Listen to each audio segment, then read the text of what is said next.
Hello बच्चों, कैसे हो आप सब।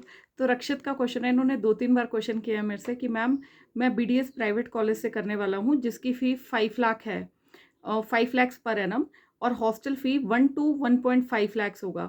तो मैं इतना पैसा लग रहा है इन 4 इयर्स के लिए, वर्थ इट है या नहीं? क्या मिडिल क्लास फैमिली से बच्चा इतना अफोर्ड कर सकता है?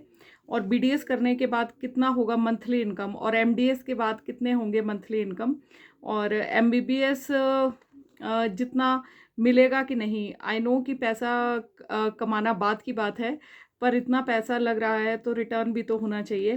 साथ में इन्होंने एक मेरे को और क्वेश्चन किया था, उस क्वेश्चन में इन्होंने लिखा था कि मैम अगर हम टूथ प्रोसेस, कोई भी हम टूथ प्रोसीजर करते हैं 10,000 का, तो उसमें कितना प्रॉफिट होता है? और इन्होंने दोबारा लिखा है कि मैं प्राइवेट बीडीएस कर रहा हूँ, तो इसलिए थोड़ा सा इनको आइडिया चाहिए। तो ऐसे ही क्वेश्चंस ना मेरे को और भी बच्चों के आए हैं कि जो कंफ्यूज्ड हैं कि बीडीएस वर्थ है या नहीं। और कई लोग बोल रहे हैं, बच्चे उसमें बोल रहे हैं, एक राहुल का भी क्वेश्चन आया था, एक शालिनी का क्वेश्चन आया था, तो ऐसे ही ये सब बच्चे बोल रहे हैं कि मैम बीडीएस के बाद कई लोग बोल रहे हैं कि बीडीएस लोग भरे पड़े हैं, तो स्कोप नहीं है बिल्कुल भी। तो इन सब बातों में बात करेंगे। और देखिए, सबसे पहले मैं आपको बोलूँ बेटा, आपका जो आप 5 लैक्स पर एनम खर्चा है, तो इवन आप इंजीनियरिंग अगर करने जाते तो वहाँ पे भी ना आप कॉस्ट ऑफ जो एजुकेशन है बहुत बढ़ गया है। कई कॉलेजेस में कॉस्ट ऑफ एजुकेशन जा रहा है, देखो 2 लाख पर सेमेस्टर, और इंजीनियरिंग के 8 सेमेस्टर होते हैं। कई कॉलेजेस में ये 3 से 3.5 लाख पर सेमेस्टर भी देखने को मिल रहा है। तो कॉस्ट ऑफ एजुकेशन ना, अब इन्फ्लेशन आ चुकी है, और ये और 10 सालों में देखना, जो ये चीज़ें ना ये फिर से और कॉस्टली होने वाली हैं, ठीक है। तो अब आपकी बेसिक बात करते हैं कि क्या ये वर्थ है? देखो, एमबीबीएस के कंपैरिजन में अगर बीडीएस करने जाओगे तो सीधा सीधा ये है, एमबीबीएस में आपको प्राइवेट में अगर आप जाओगे जॉब करने, तो वहाँ पे आपको प्राइवेट हॉस्पिटल्स में 65,000 पर मंथ, जो अभी फिलहाल का चल रहा है 2024 का, उतने पे आपको रखा जा रहा है। रेजिडेंट डॉक्टर्स जो कि जूनियर डॉक्टर्स होंगे इमीडिएटली आफ्टर एमबीबीएस, और इसमें आपको बड़े बड़े हॉस्पिटल्स यहाँ पे कहीं पे भी जॉब मिल जाती है।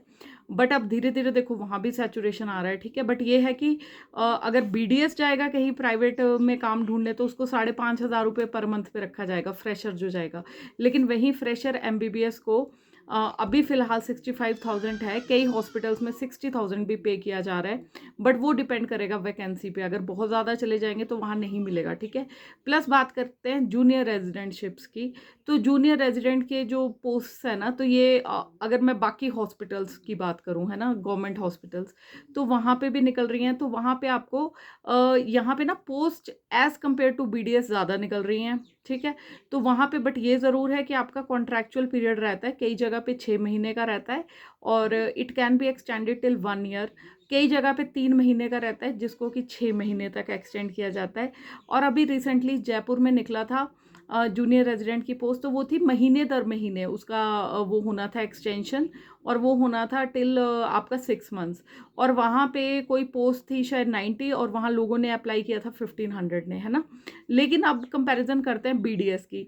तो बीडीएस में आप जूनियर रेजिडेंट की बात करें तो बहुत कम पोस्ट निकलती है, वही एक पोस्ट के लिए बंदा 200-300 भी कई बार अप्लाई कर देते हैं, और ये बड़े बड़े हॉस्पिटल्स में ही निकलती हैं, ठीक है। आप सिंपल जैसे मैक्स फोर्टिस यहाँ पे नहीं जा पाओगे सिंपल बीडीएस डिग्री लेके, है ना। और जो पोस्ट निकलती है, जो उसमें अगर तो सरकारी में निकल रही है, राइट, तो वहाँ पे जो सिंपल बीडीएस है उसकी जो पोस्ट है वो 6 महीने के लिए निकलती है, इससे ज़्यादा नहीं निकलती। बहुत कम है जो कि 1 साल के लिए आपको काम करने देंगे, अदरवाइज 6 महीने के लिए निकलती है। और अच्छे इंस्टीट्यूशन जैसे पीजीआई सेंट्रल इंस्टीट्यूशन है, तो यहाँ पे ज़रूर आपका जो सैलरी है 80,000 रुपये रहता है पर मंथ। बट वही बात है कि आपको 6 महीने बाद छोड़ना पड़ेगा, है ना। तो ये है। अब इसके बाद आते हैं जी आपकी प्राइवेट प्रैक्टिस के लिए। प्राइवेट क्लिनिक अगर एमबीबीएस बंदा खोलता है और एक जगह अगर बीडीएस बंदा खोलता है, तो एमबीबीएस बंदा भी उतना ही कमा पाएगा जितना बीडीएस बंदा कमा पाएगा अगर प्राइवेट क्लिनिक खोलता है। लेकिन 4-5 सालों बाद जो आपका बीडीएस का ग्रोथ होगा इसमें ना, तो वो एकदम से आपको एक्सपोनेंशियल ग्रोथ भी देखने को मिल सकता है। क्योंकि इसमें ऐसा बीडीएस में ऐसा होता है, आपके स्किल्स मैटर करते हैं। और एक बीडीएस ने भी अगर क्लिनिक खोला हुआ है ना, वो साथ में आप ना छोटे-छोटे सर्टिफिकेशन कोर्सेज़ कर लेते हैं। एंडोडोंटिक्स, आरसीटी के स्पेशलिस्ट वाला कोर्स कर लेते हैं, फिर आप इम्प्लांट्स का कोर्स कर लेते हैं। प्लस क्या होता है बीडीएस क्लिनिक्स में कि आप लोगों को, जो एमडीएस लोग हैं, अगर आपको एमडीएस नहीं करनी है तो आप उनको ना विजिटिंग तौर पे रखते हो। जैसे जो डिफ़िकल्ट एक्सट्रैक्शंस है, बेसिकली 8 जो हमारा थर्ड मोलर होता है, इम्पैक्शंस बोलते हैं उसको, तो उनको, और जो जॉ सर्जरीज वगैरह करने के लिए ना आप MDS in oral and maxillofacial surgeon, उनको आप विजिटिंग पे रखते हैं। 60-40 का रेशो रहता है, 60% आप उनको देते हैं। जितना भी आपके चार्जेस, मान लो अगर कोई प्रोसीजर आपने इम्प्लांट खुद नहीं प्लेस करना है, आपने एमडीएस से करवाना है, और वहाँ पे 30,000 अगर उस चीज़ का कॉस्ट है, तो 60% उसका उनको जाएगा, 40% आपके क्लिनिक पे रहेगा, राइट। और इसमें अगर कॉस्ट की मैं बात करूँ तो देखो, एक बेसिक जो किट आती है इम्प्लांट की, पहले तो 2-3 लाख की वही है, ठीक है। उसके बाद जो आप इम्प्लांट्स प्लेसमेंट करते हो, वो तो अगर आप बल्क में लेते हो तो एक ही इम्प्लांट आपको 5,000 का पड़ता है। अभी तो और भी इंडिया में भी मेड इम्प्लांट्स चल पड़े हैं, जो कि एनीवेयर बिटवीन हो सकते हैं 3 to 4,000 पर इम्प्लांट, ठीक है। अब बाकी सर्जिकल स्किल्स मैटर करती हैं, तो वो आप खुद भी प्लेस कर सकते हो। अगर तो आप खुद इम्प्लांट्स में कोर्स कर लेते हो और आप उसको खुद प्लेस कर रहे हो, कॉम्प्लिकेशंस को आप, you are confident enough to handle, तो इनिशियल इन्वेस्टमेंट जो मैंने आपको बताई किट वगैरह की, जैसे कि 3 लाख की किट आती है आपके इम्प्लांट्स की, तो अगर हम उस कॉस्ट को निकाल दें, क्योंकि प्रॉफिट तो तब आप काउंट करोगे ना जब आप किट की भी कॉस्ट निकालोगे, ठीक है।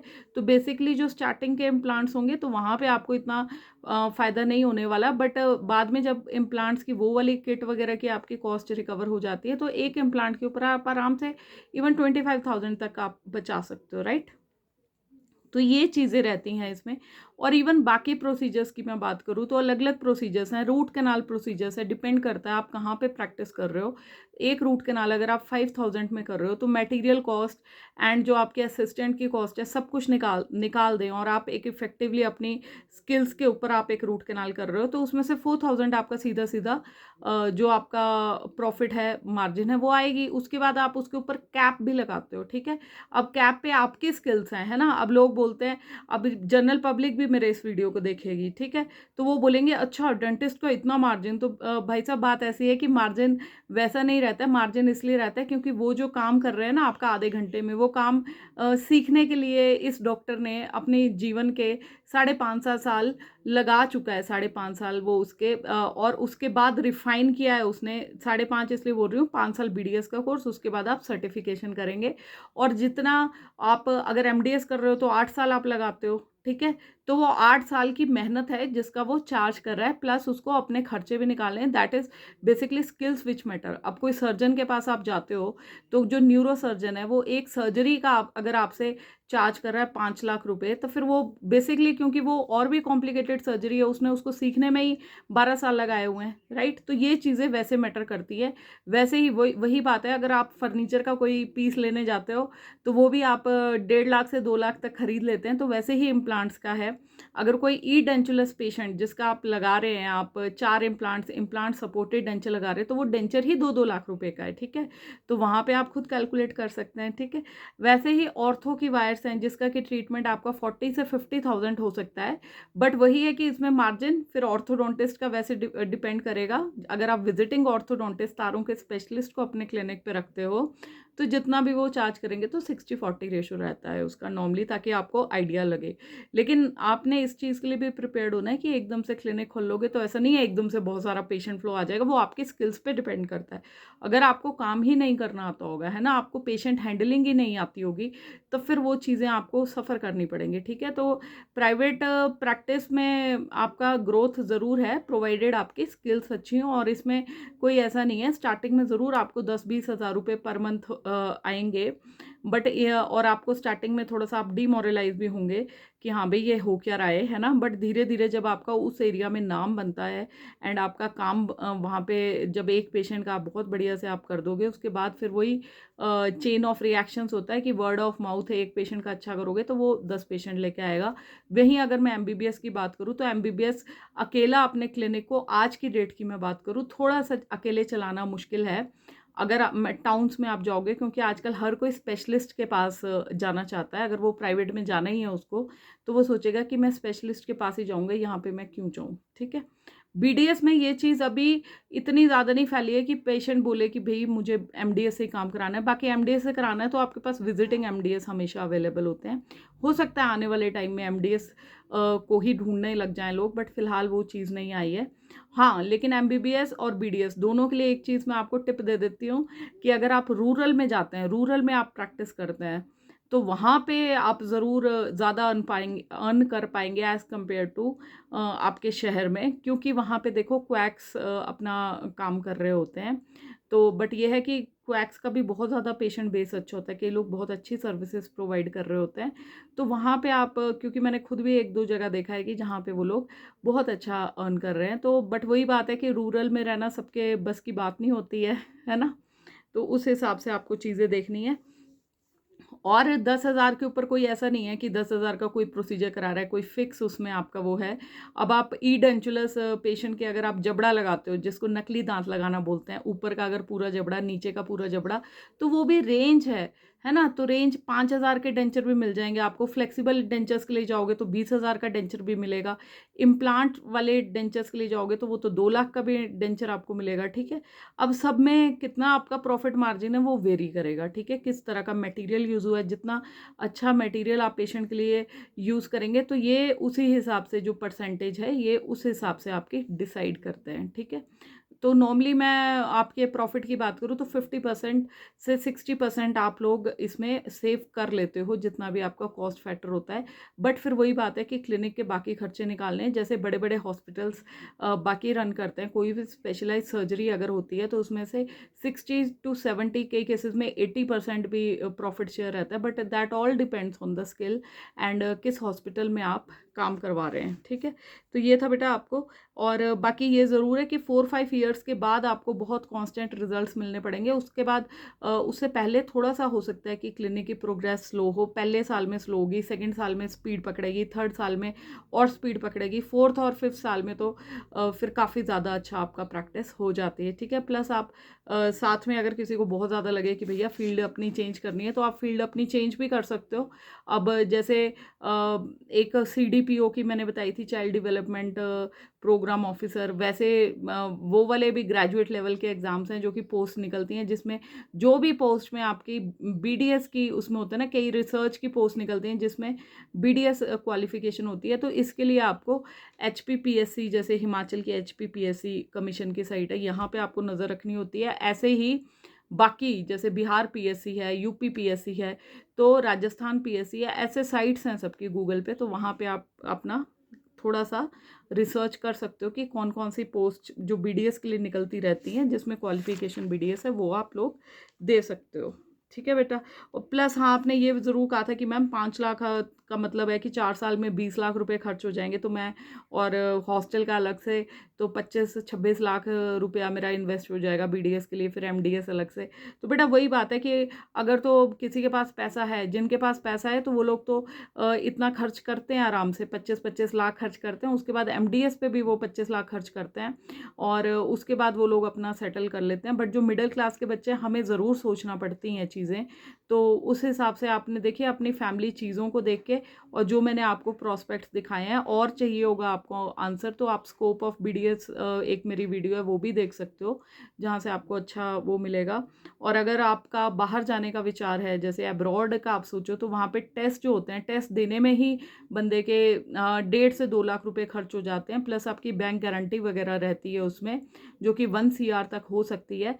बट एक बार अगर आप बाहर सेटल हो जाते हो, तो बाहर से अगर डीडीएस वगैरह कर लेते हो आप, तो वहाँ पे तो फिर अब one of the richest job है बीडीएस, है ना? तो वही बात है कि आपको चीज़ें पता होनी चाहिए कि कैसे आपको वे बनाना है। ये भी पता होनी चाहिए कि अगर मेरे को फ्रस्ट्रेशन होगा आफ्टर जॉब, तो ये भी कर सकते हो, क्लिनिक खोल के साइड बाय साइड आप ग्रेजुएट लेवल के एग्ज़ाम्स दे सकते हो, कि जब तक आपको लगे कि हाँ भाई अभी पेशेंट फ्लो मेरा थोड़ा कम है, ताकि आप अपने दिमाग को बिज़ी रखो, ठीक है? एमडीएस की भी आप साथ-साथ में तैयारी कर सकते हो कि जब क्रैक हो जाएगा तो मैं कर लूँगा, नहीं होगा, बट उसमें वही बात आ गई कि एक बार अगर आपने क्लिनिक सेटअप कर लिया, कई बच्चों के दिमाग में रहता है क्लिनिक सेटअप में कितना खर्चा आता है। तो क्लिनिक सेटअप देखिए, बेसिक सा सेटअप करोगे तो वो लगभग 3 लाख में आप बढ़िया सा सेटअप आपका सिंपल, है ना? अगर मैं बात करूँ कि अगर रेट कर दूँ 1 स्टार, 2 स्टार ऐसे करके, तो 1 से 2 स्टार जो क्लिनिक सेटअप है ना आपका, तो 2 स्टार का मैं उसको बोलूँगी, तो वो आप 3 लाख रुपीज़ में कर सकते हो।